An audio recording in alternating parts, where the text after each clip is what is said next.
Hello guys, welcome back to our YouTube channel. So now in this video we are going to start a new chapter, that is coal and petroleum. So let's begin the chapter. We use various materials for our basic needs. Some of them are found in nature and some have been made by humans efforts. So now here's given activity 5.1. So let's read it. Make a list of various materials used by us in daily life and classify them as natural and man-made. So is given them.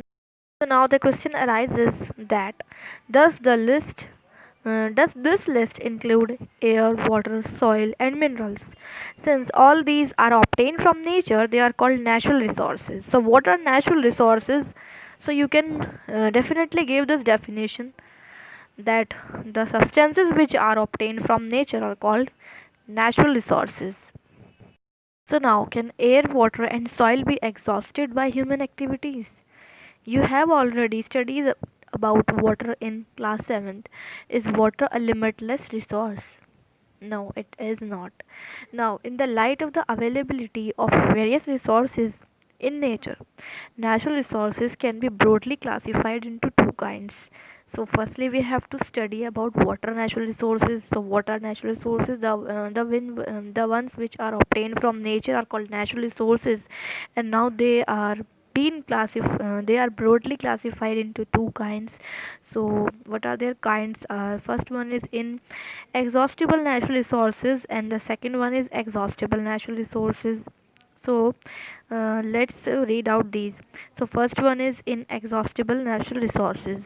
Now these resources are present in unlimited quantity in nature, that is their quantity are infinite and are not likely to be exhausted by human activities. Examples are sunlight, air. So these are you should learn all the examples of what are inexhaustible natural resources and what are their examples. Now they are exhaustible natural resources. The amount of these resources in the nature is limited, so they are limited and they are finite. They can be exhausted by human activities. Second point is this, and examples of these resources are forest, wildlife, minerals, coal, petroleum, natural gas, etc. So also you can also differentiate between them by giving first point and then second point and third point. Means first point would be these are present in unlimited quantity in nature, and then second one is they can be exhausted and exhaustible, they cannot be exhausted.